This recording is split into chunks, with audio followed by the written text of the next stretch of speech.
This is a video explaining most of the questions on section 4.3, the practice quiz on factoring. Again, all these factoring skills you should know from Algebra 1. Let's jump right in. This question says factor and then type in your answer with no spaces between your terms. So let's zoom in to the actual question. And the first type of factoring that you should always try is pulling out the GCF. So as you can see, there's a 2, an 8, and a 24. There's a multiple of 2 in all those terms. So we put parentheses, and we actually pull out the GCF. So what is the GCF? The multiple of 2. What's going to be left over on the inside? Well, 2 times what gets you back to the 2x squared? That will be an x squared. 2 times what gets you back to the negative 8x? That will be a negative 4 with an x. 2 times what gets you back to negative 24? That will be a negative 12. So there's your factored form of pulling out the GCF of 2. Now on the inside, we have a quadratic trinomial that has an a value of 1. So I'm just going to put a box right here so I could have more space to work this out. So this means that the 2 out in the front, the GCF of 2 that I just pulled out, I'm just going to put it out in the front. And the blue quadratic trinomial, I'm going to attempt to factor it with the format XX. And the reason is the a value is 1. And how do we do this? We simply think what times what is a c value? Let me label it c value, that if I combine together is the b value. And I always say make a list of the multiples of negative 12. So how could you get negative 12? Negative 1 times 12, negative 2 times 6, negative 3 times 4. And out of those pair of numbers, which pair of numbers combines together to give us the middle value, which happens to be the minus 4? Well, if you combine negative 1 and 12, that gives you 11. That's not an 11, that's a negative 4. If you combine negative 3 and 4, that gives you a 1. That's not a 1, that's a negative 4. If you combine 6 and negative 2, that'll give you a 4. Now, it's not a negative 4, but it is a 4. I have the right number, just the wrong sign, which means I have the right numbers, just the wrong signs. So what we're going to do is select the negative 2 and the 6, but we're going to change the sign and change the sign. So we plug in a plus 2 right here and a minus 6 over here. And ladies and gentlemen, this is our factored form. This is what you must type in with no spaces between your terms, right? 2 parenthesis x plus 2, close parenthesis, open parenthesis, x minus 6. And it doesn't matter if you type in the plus 2 first or second, or the minus 6 second or first, but you have to have all of this, the 2 on the outside, x plus 2, and the x minus 6. We could actually see the answers. There it is. 2x minus 6, x plus 2. Again, the order doesn't matter. An alternative answer, as you could see, is that same answer but switched. The x plus 2 is first, the x minus 6 is second, and yes, the GCF, the original GCF that we pulled out, is still out in the front. Let's move on to the next question. We need to factor this and also type in our answer without spaces between our terms. And well, you try to pull out a GCF, but there's nothing in common in all three terms. Okay, and what do we notice here? We have a 12 in the position of a. The a value is 12. So you can't even start setting this up. You can't do that. Cannot do that. So I'm going to erase it because we can't do that. So what could we do? Well, we could do that long process. Step 1, multiply a times c. A is 12, c is negative 2. So that's going to give us a negative 24. Okay, and then step 2 is to make a list. Think of the multiples of negative 24. Negative 1 times 24, negative 2 times 12, negative 3 times 8, negative 4 times 6, and that's about it. Now, which pair of numbers combines together to give us the middle value 5? Well, if you combine that, that'll give you 23. That's not 5. That's not 23. Combine that, that'll give you 10. We want a 5, not a 10. Combine that, that'll give you 5, and that is what we want. So this is the pair of numbers, okay? Now, we could use the factoring by grouping which means I would rewrite my 3-term expression to become a 4-term expression by changing the 5x to become a negative 3x plus 8x. And then you could factor by grouping. Or we could use the magical shortcut that I'm about to explain right now. Again, the magical shortcut is to do step 3, which is write it as ax with a blank spot and ax with a blank spot, okay? And you put the pair of numbers from step 2 right in here into that blank spot and right in there to that blank spot. So let's actually do this, but instead of ax, what is a? What is a? Well, we know that a is 12. So let's actually write it out. We have a 12x and a 12x over here. And then we plug in the negative 3 right in there and the positive 8 right in there. Okay, that was step 3. I know it's kind of weird, but we just plug it into the format. Now we know this is wrong because if you started distributing, 12x times 12x is 144x squared, and that's definitely not 144x squared, it's 12x squared, right?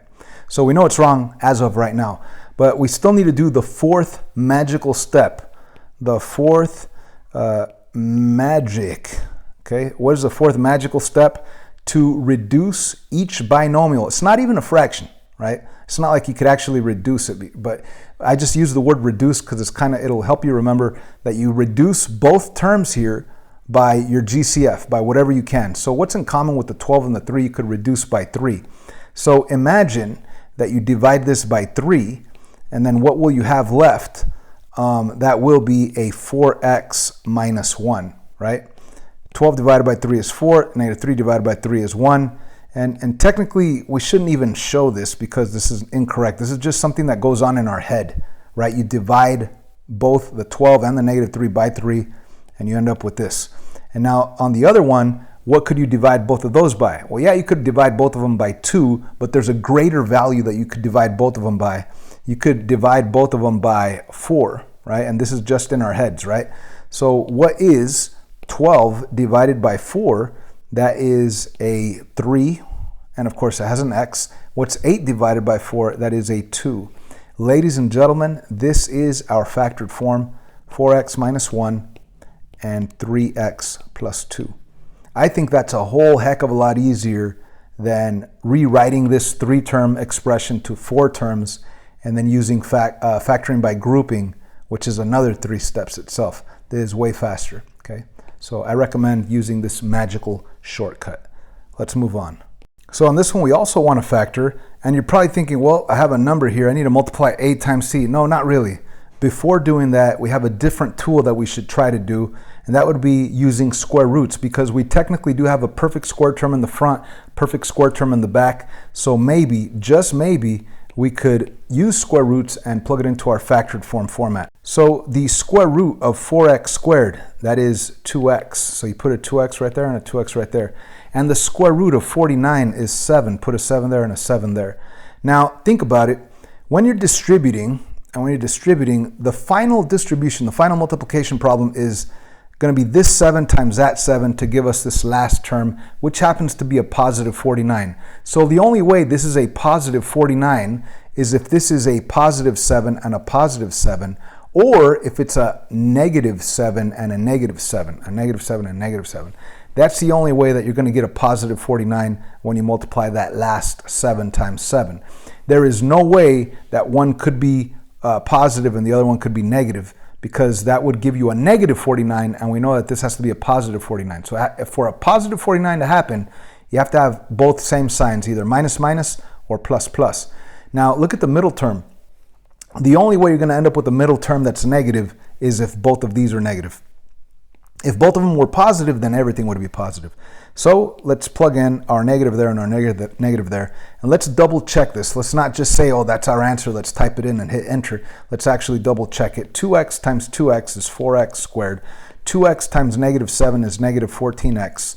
Negative 7 times 2x is another negative 14x, and negative 7 times negative 7 is positive 49. And we do see that the middle terms, negative 14x and a negative 14x, is a negative 28x. And that is the middle term that we have here. So we know that it is correct, right? We know that the factored form is parenthesis 2x minus 7, close parenthesis, open parenthesis, 2x minus 7. How do we type that in? It's right here. Whoops, sorry about that. It's right here, 2x minus 7, 2x minus 7. Just write it twice. Let's move on. On this question, we need to factor and then type in our answer with no spaces between our terms. So once again, when your a value is 1, when there's no number in front of the x squared, that's a beautiful thing, because you could simply think what times what is the c value? Negative 36. That if I add together is a b value, negative 15, and of course type it in to this factored format. Now, what times what is negative 36? That if you add together is negative 15. Let's make a list of numbers. How could we get negative 36? Let's begin with negative 1 times 36. How about negative 2? Negative 2 times what? Times 18. How about negative 3? Negative 3 times what? Negative 3 times 12. Negative 4 times 9. Negative 5 doesn't work. Negative 6 times 6. Those are all the possible ways of multiplying numbers to get negative 36, besides changing signs. And we'll change signs if we have to. If we add 36 minus 1, that'll give us a 35. That's not a 35, it's a negative 15. We need a negative 15 when we combine them. 18 take away 2 is 16, not negative 15. 12 take away 3 is 9. Nope, 9 take away 4 is 5, and that's 0. It just doesn't work, does it? So what do we say? We say not factorable. So, not factorable. I believe this question says if it's not factorable, type in your answer, type in NF. So as you see the multiple choice options right here, or not multiple choice, but the alternative answers besides NF, you could also type in not factorable itself, and that will give you full credit on this question. So let's factor right here, and you always begin with trying to pull out your GCF. Is there something in common with the 3, the 21, and the 36? The answer is yes. You could actually pull out a 3, okay, the multiple of 3. There are no x's in all terms, just the 3. So when you pull out that 3, what's left over on the inside? 3 times what will get you back to the 3x squared? That'll be x squared. 3 times what will get you back to the negative 21x? That'll be a negative 7 with an x. And then 3 times what will get you back to the 36? That would be a 3 times positive 12. 3 times 12 is 36. So we factored out the GCF, but then you have to look at the inside and see if you could continue factoring. This is called completely factoring. Pull out the GCF and then see what you could do on the inside. If you focus in on the blue quadratic trinomial, the a value is 1 now in that blue quadratic trinomial. So we could probably factor, or at least attempt to factor using this format, thinking what times what is your c value, positive 12, that if you combine together is your b value, negative 7. And of course make a list. How could you get positive 12? Well, it's going to be 1 times 12, or 2 times 6, or 3 times 4. Those are all the possible numbers besides changing signs. So when we start adding 1 and 12, that's 13. That's not a 13. If I add 6 and 2, that's 8. That's not an 8. If I add 3 and 4, that's 7. Is that a 7? It's a 7, yes, but it's a negative 7. I want a negative 7. I don't want a positive 7. If I add 3 and 4, I get a positive 7, but I want a negative 7. So that means I have the right number, just the wrong sign, which means I have the right numbers over here, just the wrong signs. So change that to a negative 3 and a negative 4. Those are the pair of numbers that you want to plug in, a minus 3 and a minus 4. Let's not forget about the first GCF that we pulled out. Bring that down, and there's your factored form answer. You're going to type this in with no spaces between your terms. 3 parenthesis, x minus 3 close parenthesis, x minus 4 close parenthesis. And of course, you could have these switched. You could have a minus 4 here and a minus 3 here. Anyway, that is our answer for this question. As you can see, there's the answer. There's the alternative, just like I said, switching the order. Moving on to number 9. This looks like we have a perfect square binomial. And to do this one, we simply set up the format, parenthesis, parenthesis, parenthesis, parenthesis. We think the square root of 36x squared, that is 6x. And then we think the square root of 49, that's 7. So put the 7s right there. Now, the signs have to be different. One has to be a plus, one has to be a minus, or vice versa, minus and plus, because there is no middle term. You got the ax squared plus, there is no bx, here's your c value. So in order for the middle term to cancel out, one has to be positive, one has to be negative. Or you could think of this when you're distributing 6x times 6x gets you 36x squared. And at the very end, when you do your last bit of distribution, 7 times 7 is 49. The only way it's going to end up being a negative 49 is if one's positive and one's negative. Okay, so there is the correct factored form to this perfect square binomial. Let's move on. This is an interesting one. It's not a perfect square binomial, right? This is not a perfect square term. That's not a perfect square term. Not yet. But what's the first type of factoring that we're always supposed to attempt is pull out the GCF. So what value is in common in your first term and your second term that you could pull out? What's the maximum value in common, the greatest common factor? Well, if you pull out a 2, what will be left over on the inside? You will have a 4x squared, and 2 times 4x squared is 8x squared. 2 times what gets you back to the negative 18? That would be 2 times negative 9 will get you back to the negative 18. Now we pulled out the GCF. Now let's look at the inside. We have a difference of 2 perfect square terms, right? It's a perfect square binomial. And once again, if you focus in on the blue perfect square binomial, you'll be able to do the square root of the 4x squared, which is 2x. And you'll be able to do the square root of 9, which is 3. And of course, in order for there not to be a middle term right here, or in order for us to get a negative 9, it would have to be different signs, a positive 3 and a negative 3, or a negative 3 and a positive 3. Either way is fine, but the signs have to be different. Now that original GCF of 2 that we pulled out, you need to bring that down, and this is the final factored form of the original expression. You're going to type this in with no spaces between your terms. So 2 parenthesis 2x minus 3, close parenthesis, open parenthesis, 2x plus 3. Let's move on to the next number. So on this question, we have a quadratic trinomial. The a value is not 1.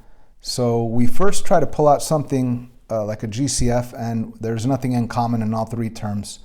And then you move on to thinking of perfect square terms. Is that a perfect square term? Nope, you can't. All right, so that factoring tool didn't work. So because there's a number out here, we must go through that multi-step process. Step 1 is to multiply a times c, and that would be 15 times 4. You could even write it out if you want. 15 times 4, that is 60. Okay, so the answer to step 1, a times c, is 60. Step 2 is to think of the multiples of 60. Always start with the number 1. 1 times 60, that'll give you 60. 2 times 30, that'll give you 60. 3 times 20, that'll give you 60. 4 times 15, that'll give us 60. 5 times 12, that'll give us 60. 6 times 10, that'll give us 60. 7 doesn't work. 8 doesn't work. 9 doesn't work. And 10 times 6 gets you back to 60. So anyways, those are all the possible ways of multiplying numbers together to give you 60. Now the question is, which of these pair of numbers, when I combine them, will give us the middle value 16, the b value of 16? So if we start adding them, 60 and 1 is 61, 30 and 2 is 32, that's 23. Of course, that's not 23. 4 and 15 is 19, that's not 19. 5 and 12 is 17, that's not 17. 6 and 10 is 16 when you add them, and that is a 16. And it is positive, and these two, when you add them together, it is positive 16. So this is the pair of numbers that we want, and we don't change the signs or anything.